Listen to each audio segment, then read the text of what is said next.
자, 우리 앞뒤 좌우로 한번 반갑게 인사 한번 나누시기 바랍니다.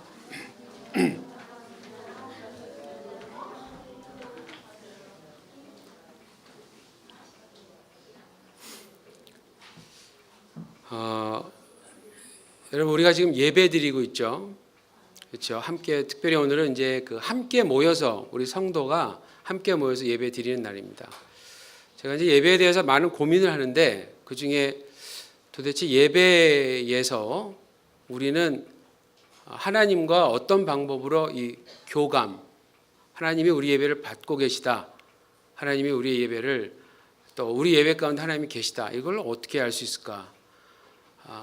물론 특별한 경우에는 감정적으로도 하나님 분명히 허락하실 경우도 있을 겁니다, 분명히.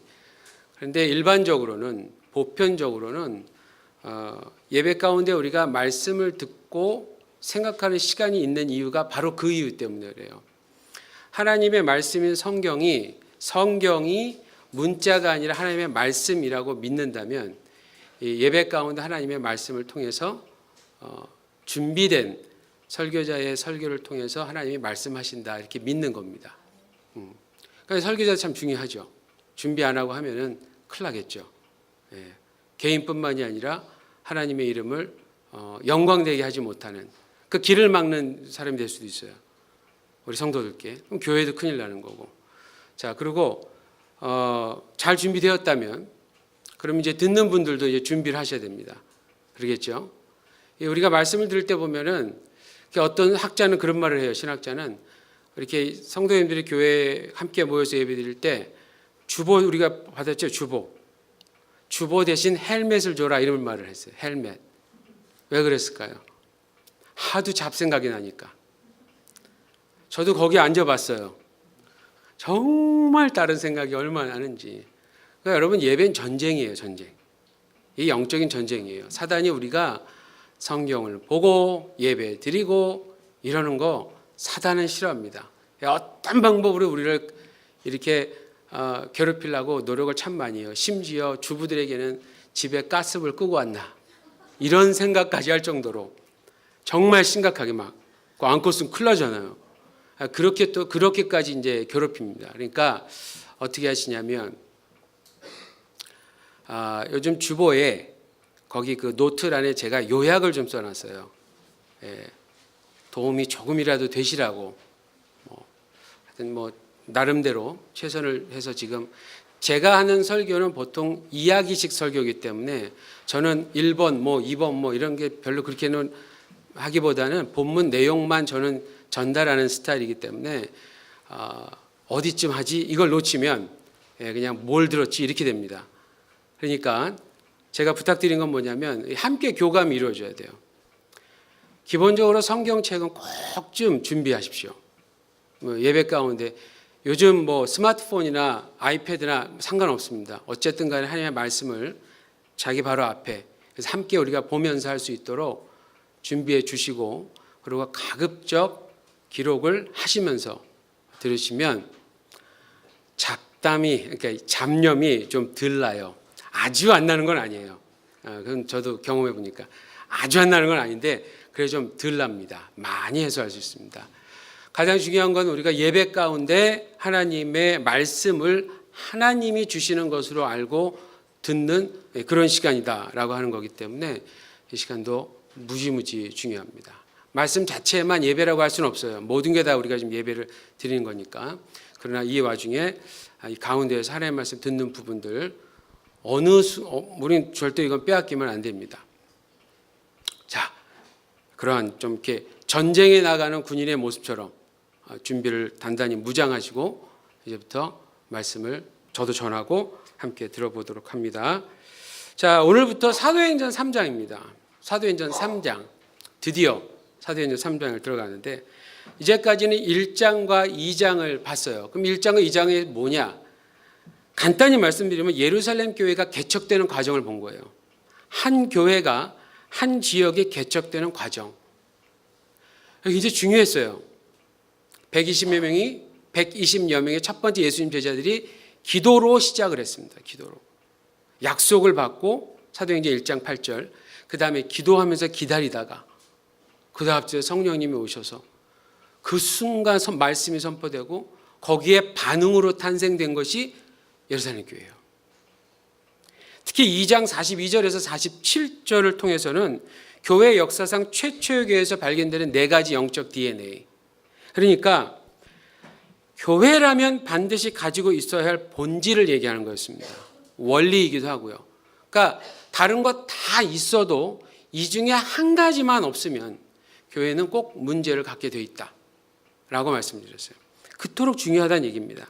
자, 이제 사도행전 3장부터는 뭐냐면 그 교회의 원리 하나하나가 어떻게 이루어져 가고 있고 어떻게 이루어져 갔고 어떤 역할을 했고 기능이 있을 거 아니에요. 그 원리가.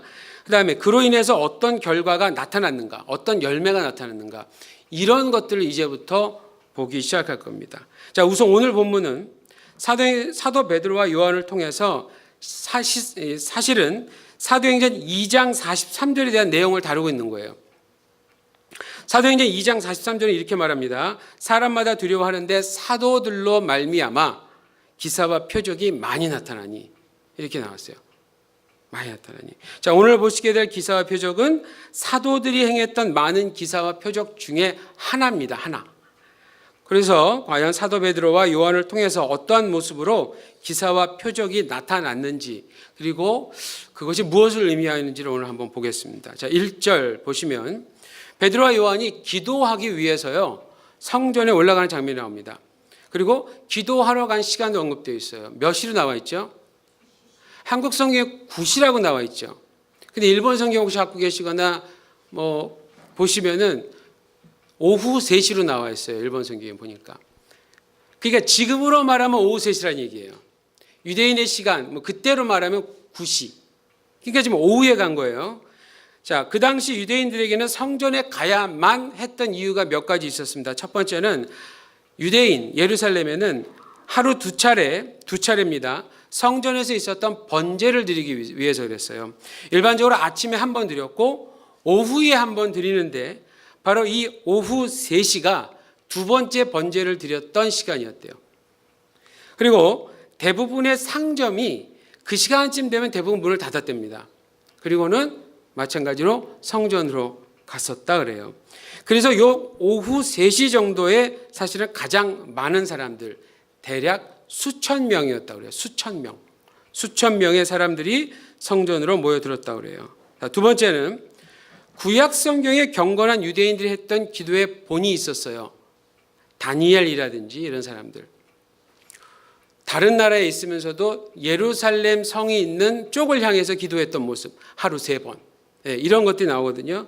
자, 이런 것들을 본을 따라서 이른 아침, 오후, 그리고 해질 무렵 그때에 성전에 가서 기도를 드렸다고 합니다. 그런데 오후 기도 시간이 언제냐? 바로 오후 번제를 드리는 시간이었대요.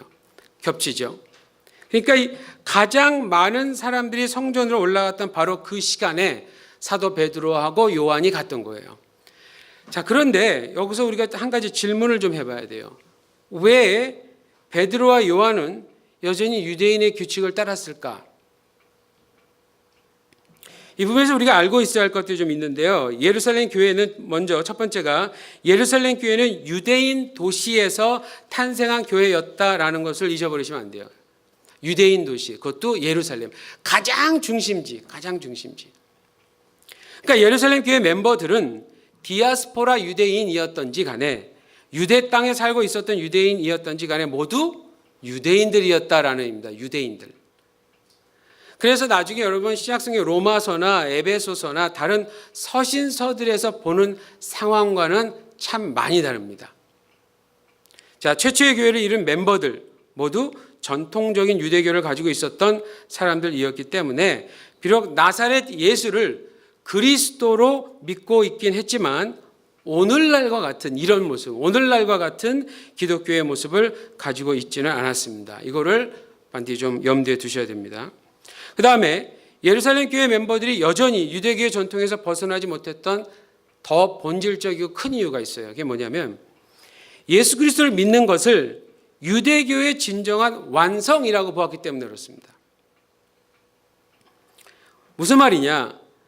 그 멤버들은요, 자신들이 유대교와 전혀 다른 새로운 신앙을 가졌다고 생각한 게 아니라 그런 생각을 한 것보다는 완성된 유대교를 가졌다 이런 생각을 했다는 거예요. 완성된 유대교, 예수 그리스도를 통해서. 그런데 그러한 확신이나 개념은 이제 얼마 있지 않아서 무너집니다. 아마 요즘 그 생명의 삶 사도행전을 보시면서 스데반의 순교라든지 그래서 흩어졌다든지 그리고 백부장 고넬료를 만났다든지 안디옥이라는 곳에 이방인들이 모인 교회가 생겼다든지 그게 다 그런 말이에요. 그게 지금 이 예루살렘 교회 성도들이 그냥 자연스럽게 행하고 있던 모습들이 혹은 관념들이 그때 가서는 그게 서서히 다 무너지기 시작해요. 이제 나중에 그 부분이 나올 겁니다.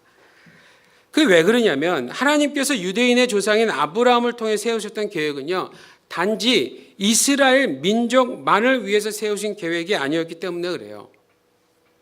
아브라함을 통해서 장차 나타나게 될 민족 이스라엘을 통해서 궁극적으로는 천하 만민이 복을 얻기 위해서예요. 천하 만민. 자, 여하튼 간에 최초의 교회인 예루살렘 교회 멤버들, 예수님을 그리스도로 믿으면서도 여전히 유대교의 전통을 아무런 불편함 없이 그대로 가지고 있었습니다. 사도들도 마찬가지였고요. 그래서 사도 베드로와 요한도 제9시 기도하는 시간에 성전에 올라갔던 겁니다. 자, 그런 배경들을 이해하고 있어야 앞으로 전개되는 일들을 좀 더 자세히 이해할 수가 있습니다. 자, 2절을 보십시오. 당시 예루살렘 성전에는 여러 개의 문이 있었다고 그래요. 이 넓은 뜰이 몇 개가 있었고 사이사이에 문들이 있었어요.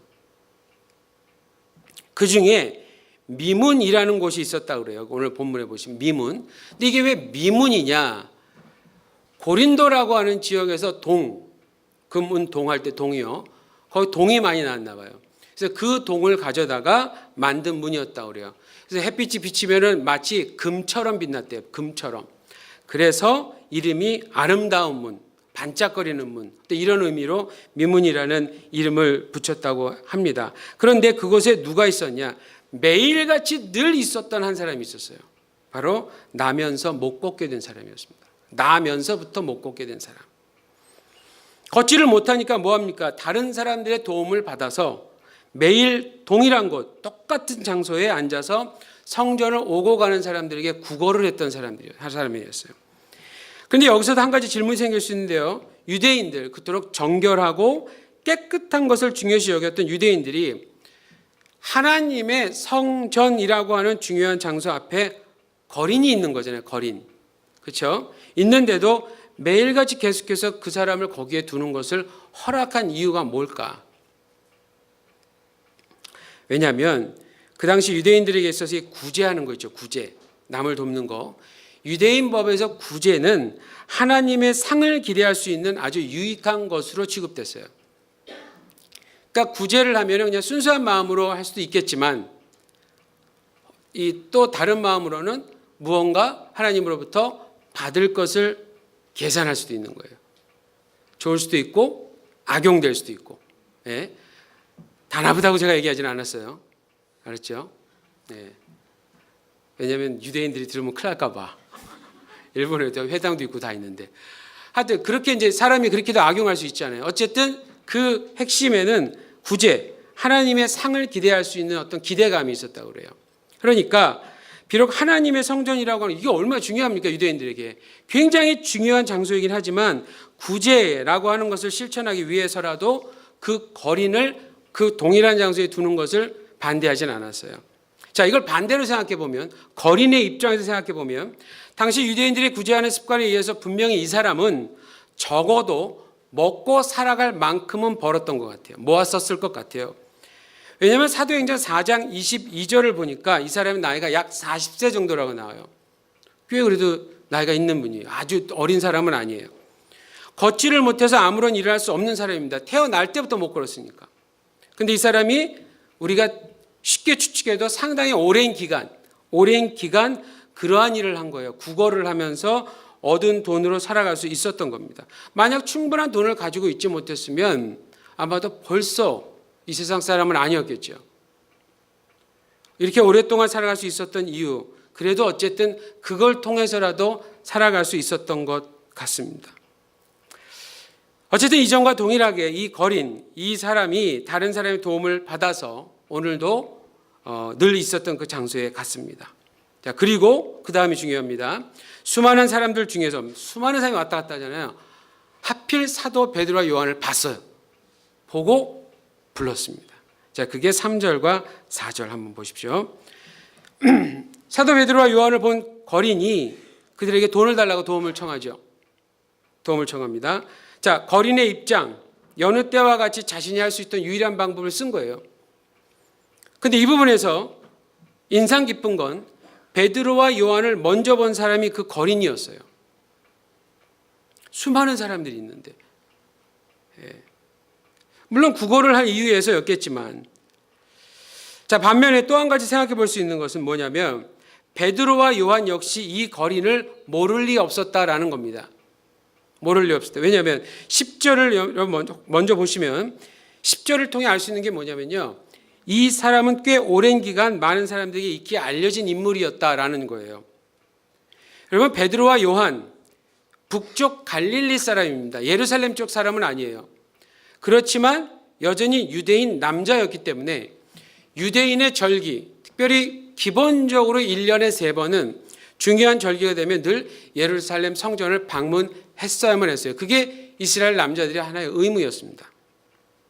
그때마다 이 사람 늘 같은 장소에 있었거든요. 그리고 늘 거길 지나쳐야 되거든요. 늘 지나치는 곳에 항상 있었던 이 사람, 지금 40살이잖아요. 꽤 오랜 기간 아마 거기 있었을 거예요.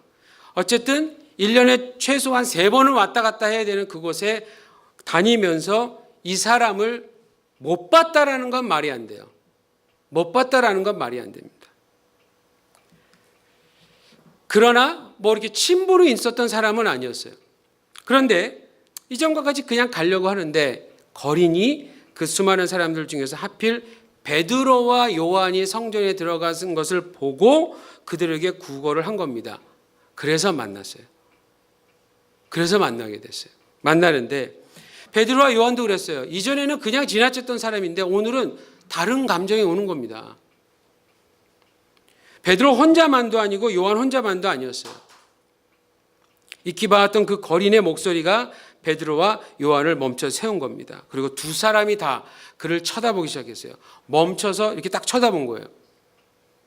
근데 이 쳐다봤다라는 게 어떤 정도로 쳐다본 거냐면요. 이 단어의 의미가 예수님이 하늘로 승천하셨을 때 구름 속으로 들어가셔서 없어지셨어요.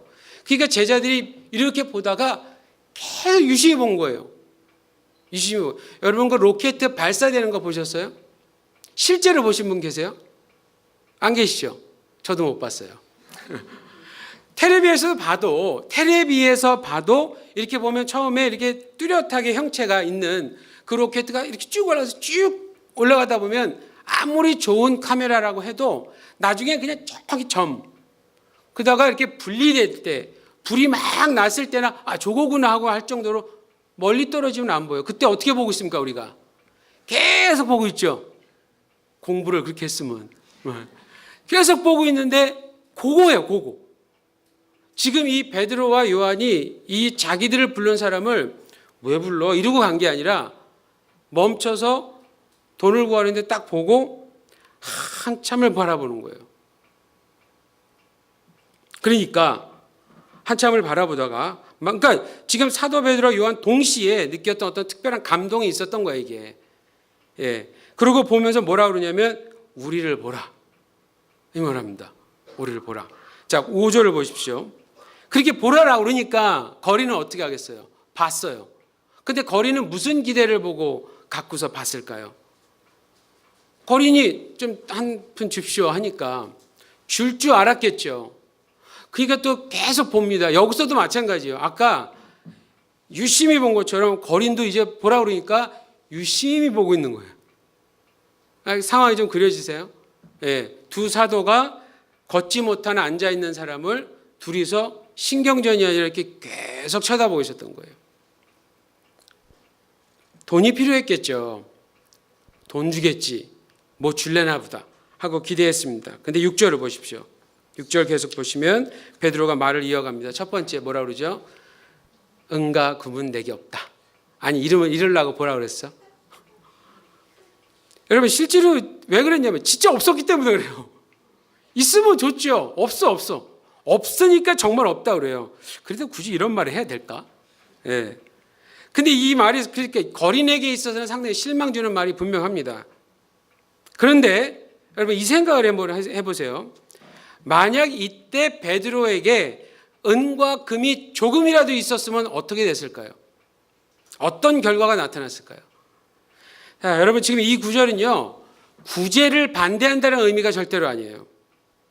예루살렘 교회가 가지고 있었던 특징 중 한 가지는 뭐냐면 자신의 재물을 팔아서라도 어려움에 있는 형제자매를 돕는 교회였어요. 그런 특징이 있었던 교회였어요.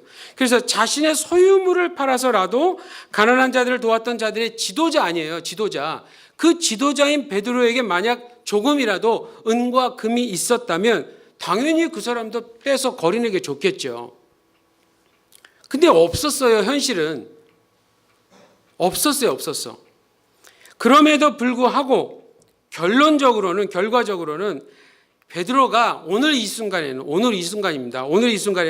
은과 금을 가지고 있지 않았던 것이 이 거린에게는 다행이었어요. 왜냐하면 여러분 은과 금은 한순간에 도움은 될 수 있죠. 그러나 이거는 쓰는 거예요. 쓰는 용도예요. 다 쓰고 나면 또 누군가의 도움을 받아서 어디에 가야 됩니까? 성전 미문 앞에 똑같은 데 앉아서 다시 거린의 위치로 가야 한다라는 거예요. 은과 금은 거린에게 있어서 필요한 것이 될 수는 있었어요. 그러나 근본적인 문제는 해결해 줄 수 없었습니다. 그러나 만약 이 순간에 이 거린에게 가장 필요한 것이 은과 금이 아니다. 이걸 알았다면 어떻게 해야 할까? 사도의 입장에서, 예수님의 제자의 입장에서 당연히 더 필요한 무언가를 반드시 줘야 한 겁니다. 그래서 6절 그 다음 부분 보십시오. 베드로가 그렇게만 말하지 않았습니다. 내게 있는 이것, 뭐가 이게 있은 거예요. 이거를 내게 주겠다. 그게 뭐죠? 나사렛. 그 나사렛이라는 말이 괜히 붙은 게 아니에요, 여러분. 지금은 이 말을 굳이 안 해도 알아요. 예수가 누군지 많은 사람들이 믿든지 믿지 않든지. 근데 그 순간에는 그냥 예수 그리스도 그러면은 예수, 우리 한국에서 이렇게 어디 남산에서 돌 던지면은 김씨가 다 한다며요. 또 뭐 이씨, 박씨 뭐 이렇게. 그런 것처럼 예수의 이름도 흔한 이름 중에 하나였어요. 분명히 얘기하는 겁니다. 분명히. 메시아인 그 나사렛 예수. 한동안 이 표현은 계속 나와요. 나사렛 예수 그리스도의 이름으로 그 예수가 그리스도라는 거예요. 메시아라는 거예요. 메시아이신 그 예수의 이름으로 일어나 걸으라 라고 얘기한 거예요. 이게 고대 원문, 그 헬라 원문으로 보면 마지막 부분이요. 계속 진행돼서 한도 끝도 없이 진행된다는 의미예요. 그래서 정확하게 하면 어떤 말이냐면 일어나서 이제부터 계속해서 걸어라. 이 의미입니다. 무슨 얘기냐? 베드로는 지금 완전한 치유를 위해 명령한 거예요. 완전한 치유. 그리고 7절과 8절 전반부를 보시면 손을 딱 잡으니까 뭐 어떻게 되냐면 발목과 발에 힘이 생겨나요. 그러니까 근본적인 원인은 거기에 있었던 거예요. 이 누가가 의사입니다. 의사. 이런 용어들을 이게 잘 적는 거예요. 그러니까 어디 부위를 다 일부러 얘기하는 거예요. 보았을 때는 그 부분이 문제였기 때문에 못 걷던 사람이 바로 그 부분에 힘이 생기면서 일어나서 처음으로 일어나 걷게 되는 장면을 봅니다. 그러고 나서 바로 뭘 했을까요? 그리고 바로 일어나서 뭘 했을까요? 갖고 있던 돈 가지고 스시 먹으러 갔을까요? 63빌딩 꼭대기에 뷔페 식당 갔을까요? 아니면 그동안 먹었던 돈 가지고 집 사러 갔을까요? 그럴 수 있잖아요. 내가 일어나기만 해봐라. 내가 걷기만 해봐라.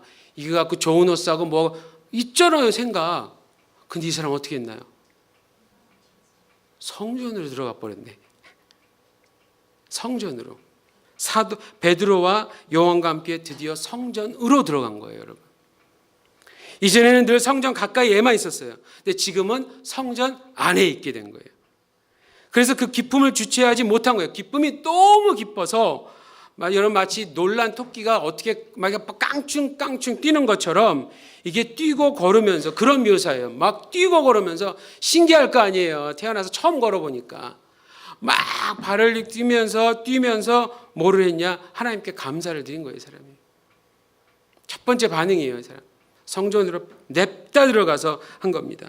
바로 이것이 베드로를 통해서 성령께서 하시고 싶으셨던 사역이었습니다. 돈이 필요했던 그 사람에게 돈을 줄 수도 있었습니다. 여전히 그 일도 역시 주님께서 기뻐하시는 일이에요. 그런데 오늘 성령님은 오늘 이 사람에게 베드로와 요한에게 다른 시각, 다른 관점을 보여주면서 이 사람에게 진짜 필요한 것이 있다라는 것을 보여준 겁니다. 여러분 이 사건으로 인해서 기억나는 두 개의 그 구약성경 말씀이 있어요. 하나가 뭐냐면 이사야 35절 6장인데 이렇게 나와 있습니다. 그때에 저는 자는 사슴같이 뛸 것이며, 이사야 선지자가 회복에 대한 메시지를 할 때 이렇게 표현을 해요. 잘 들어보세요. 그때에 저는 자는 사슴같이 뛴대요. 저는 사슴을 하도 많이 봐갖고 걔네들이 얼마나 잘 뛰는 줄 알아요. 진짜 어떻게 그렇게 가볍게 뛰는지 그 얇은 다리로. 예. 근데 혹시 주위에 사슴이 있으면 꽃은 밖에다 갖다 놓지 마세요. 꽃이든지 무슨 꽃이든지 걔네들이 못 먹는 꽃이 없어. 잎사귀 꼭 그냥 다 먹어버려요. 이런 거 다 먹어. 예, 주의하세요. 근데 어쨌든 간에 그냥 얼마나 그 높은 산들을 잘 뛰어다니는지 몰라요. 사슴처럼 뛸 거래요. 사슴처럼.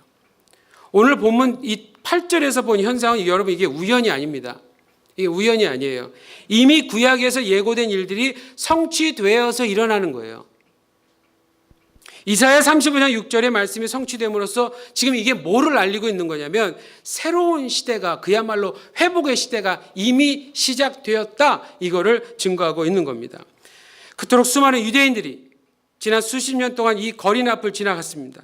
그래서 그중 단 한 명도 그 사람의 근본적인 문제를 단 한 사람도 해결해 준 사람이 없었어요. 그러니까 무슨 얘기냐? 유대교로는 그를 치유할 수 있는 어떤 능력을 생각할 수 없었다라는 겁니다. 그런데 나사렛 예수가 십자가에서 죽고 부활하고 나서 자신의 사도들에게 성령으로 하여금 권세를 주신 후에는 이 아이가 달라졌다는 얘기예요. 이제는 오랜 시간 동안 진짜 해결해야 했던 문제를 해결하지 못한 그 거린에게 전혀 새로운 인생을 시작할 수 있도록 온전한 완벽한 치유를 경험하게 하신 겁니다. 그 비결이 무엇이었습니까? 바로 베드로가 선포했던 예수 그리스도의 이름이에요. 유대인들에게 있어서 이름이 갖는 의미는 한 사람의 인격 전체를 의미하기도 하고요. 그뿐만이 아니라 그 사람이 가지고 있는 권위나 힘까지 의미하는 거예요. 여러분 만약에 어디 중요한 일에, 은행 같은 일에 가셔서, 은행 같은 어떤 예서 대출 받는다고 생각을 해봅시다. 대출 너무나 중요한 일이, 지금 사업을 해야 되는데, 근데 은행을 갔어요. 그럼 누구 보증인, 누구의 보증을 세우겠습니까? 그랬을 때 여러분이 우리 교회 김영길 목사님이요 이러면 내주겠습니까? 그 내주면 그 사람 이상한 거야. 적어도 그 은행에 있는 높은 사람이라든지, 만약에 대통령 이름을 갖고 갔으면 그게 진짜라면 어떨까요? 여러분, 누구 이름이 갖고 있는다라는 건 이름 자체가 아니에요. 그 사람을 얘기를 하는 거예요. 그 사람. 나사렛 예수 그리스도의 이름. 우리들은 그 이름에 어느 정도의 권위가 있는지 우리는 알아요 지금. 그런데 사도 베드로 당시의 유대인들은 아직 그 사실에 대해서 모르고 있었어요. 그래서 오늘 이 치유의 사건을 통해서 이 사도행전에서의 의미는 비로소 그 예수, 나사렛 예수 그리스도의 이름에 큰 능력이 정말로 있구나라고 하는 사실이 알려지기 시작한 거예요. 앞으로 이러한 일이 사도행전의 기록 속에 계속해 나타나고 그 이름의 능력이 확장되어 나타나는 것을 보게 될 겁니다. 그리고 두 번째 생각난 구절은 시편 100편 4절입니다. 시편 100편 4절. 감사함으로 그의 문에 들어가며 찬송함으로 그의 궁전에 들어가서 그에게 감사하며 그에게 송축할지어다. 이전에 이 거리는요, 다른 사람들이 예배드리는 모습만 바라보고 있었을 거예요. 예배드리는 모습만. 비록 태어나면서 걷지 못했지만 이 사람도 유대인이었어요, 여러분. 유대인. 돈이야 당연히 필요했겠지만 유대인으로서 단 한 번만이라도 성전에 들어가 보는 것이 소원 아니었을까요? 그러니까 서자마자 성전에 들어갔지. 그게 만약에 최고의 가치가 아니면 어딜 갔겠어요? 다른 데를 갔죠. 냅다 글로 들어간 거예요. 바로 한 발짝만 가면 될 수 있는 거리를 못 걸으니까 아무리 가까이 갔는데도 이걸 못 들어가는 거예요. 그 필요. 저기 한번 들어가 보고 싶다. 나도 좀 들어가서 예배드리고 싶다. 나도 유대인인데 이걸 성령께서 그날 베드로와 요한을 통해서 채워주신 거예요. 이 사람에게 필요했던 것, 거지니까, 거린이니까 돈이었던 것처럼 보인 거예요. 누구나 다 그렇게 생각한 거예요. 그런데 본질적인 문제는 돈이 아니었어요.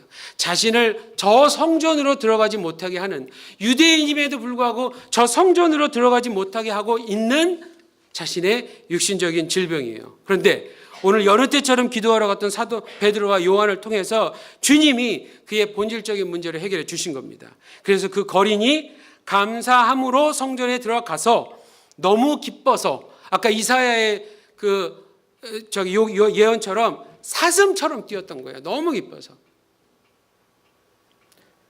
사실 오늘 이 본문의 거린의 모습은 구원받은 사람의 모습을 너무나도 잘 묘사하고 있는 거예요. 구원받은 사람들. 생각해 보세요. 이 사람 늘 성전 바깥에 있었습니다. 아무리 성전 가까이 있었다 할지라도 자신이 가지고 있었던 근본적인 문제 때문에 성전 안에는 결코 들어갈 수가 없었어요. 우리도 마찬가지였잖아요. 우리도 사실 우리를 지은 창조주 하나님으로부터 늘 떨어져 있었어요.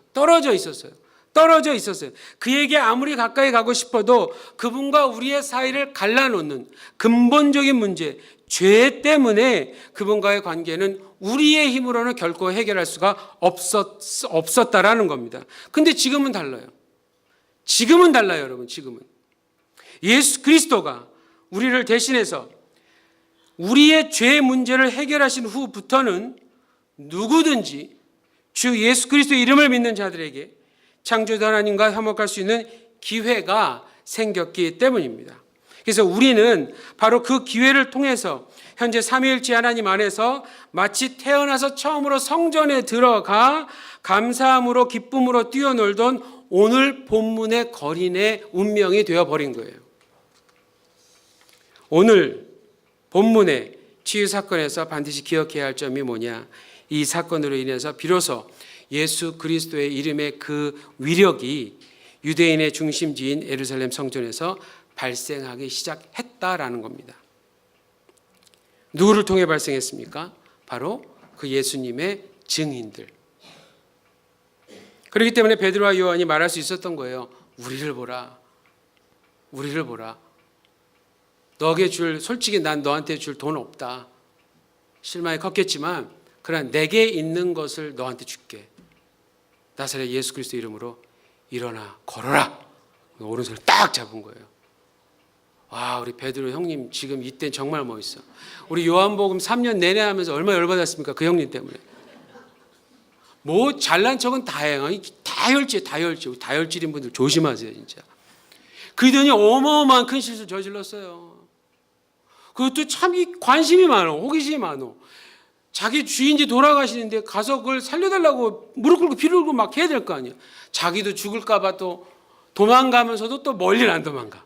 살짝 가갖고 그걸 또 다 봐요. 보다 또 주님하고 눈이 딱 마주쳐. 근데 그때 또 닭이 3번 딱 울고 그거 갖고 엉엉 울고 그러고 막 방에 들어가서 문을 꽁꽁 잠겨두고 이러고 그 예수님 또 그 앞에 가셔서 또 굳이 뭐 여기 막 상처 다 보여주면서 나라고 그걸 보여줘야 하나요? 안 봐도 알아야지. 얘네들은 3년 내내 알았는데 보니까 진짜구나 이러고 있어요. 그렇게 두세 번 나타났으면 믿어야 되잖아요. 근데도 베드로 어떻게 해요? 또 자신 있게 나 갈릴리로 가서 나 어부되겠다 또 이래요. 하여튼 다혈질 형님들은 문제가 있어. 그러니까 또 우르르 따라가. 제가 이래서 다혈질인 분들을 내가 관심 있게 보는 거예요. 우리 성도들 다 데리고 나갈까 봐. 꽉 잡는 거예요. 가는 거예요. 지금 이 사람이 막 데리고 나가는 거예요. 정신을 못 차려, 정신을. 그 뒤에 성령을 딱 받고서 나니까 지금 어떻게 해요?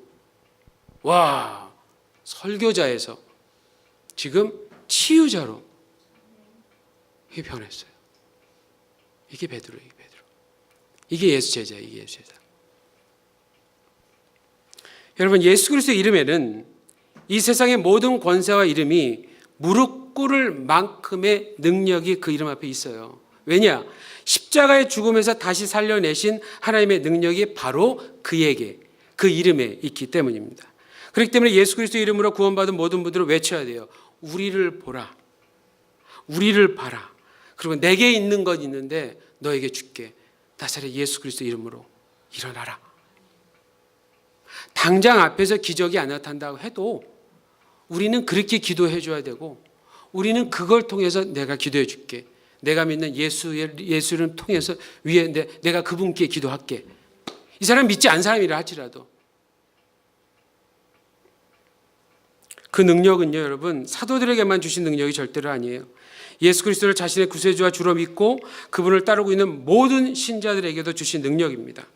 성령께서는 기도하기 위해 성전에 올라갔던 베드로와 요한에게 그 이름의 능력을 나타내야 하는 누군가를 보여주셨어요. 그리고 살려내셨습니다. 그러한 일은 오늘날 이곳 일본에서도 바로 우리들에게로부터도 나타날 수 있고 반드시 나타나야 합니다. 반드시 나타나야 합니다. 왜냐하면 오직 예수 그리스도의 이름으로만 사람을 진정으로 살릴 수 있기 때문에 그래요. 오늘 여러분 주위에 이 이름을 들어야 할 분이 있으신가요? 만약 있다면 외치십시오. 외치십시오. 예수 그리스도의 이름으로 구원을 받을지어다. 외치십시오. 영적인 문제에서 회복될지어다. 바쁜 저 불러서 부탁하지 마시고, 여러분들이 직접, 예수 믿는 여러분들이 직접 1년이 됐든지 한 달이 됐든지 상관하지 말고, 예수 믿는 여러분들이 그 자리에서 그 문제 있는 자들 향해서 예수 그리스도의 이름으로 모든 문제가 해결될지어다라고 기도해 주세요. 난 여러분 소그룹이 그랬으면 좋겠어요. 문제 있는 사람이 있을 때, 야, 이 부분은 목사님 모셔야 되겠다. 그래도 목사님 좀 기도가 세지 않겠니? 아니에요. 아니에요. 나보다 기도빨 세신 분 우리 교회에 있어요. 죄송하지만 솔직하게 얘기해야지 뭐 얘기를 어떻게 안 하겠어요. 무슨 목사님들만 무슨 기도빨 있는 줄 알아요? 더 열심히 하는 분도 있고 더 그렇게 쓰시는 분들도 있다니까. 은사가 다 달라서. 날 좀 편하게 놔두세요. 네. 그래서가 아니라 예수 믿는 여러분들에게 그 이름의 능력이 있어요. 난 우리 교회가 1번 고민만 하지 말고 우리가 기도할 때도 예수 이름으로 하고 만나는 분들을 볼 때도 마음속으로 예수 이름으로 회복될지어다. 정말 예수님을 찾아봤던 그 구름 속으로 들어갔던 그 예수님을 찾아낼 것처럼 봤던 그 눈으로, 그 집중력으로 어려운 사람을 보는 거예요. 구원받아야 될 내 남편을 보는 거예요. 구원받아야 될 내 자녀들을 보는 거예요. 구원받아야 될 내 이웃을 보는 거예요. 그리고 기도하는 거예요. 예수 그리스도 이름으로 당신도 회복될지어다. 그렇게 하시면 치유는 그 이름에 있는 능력이 감당하게 됩니다. 기도하겠습니다.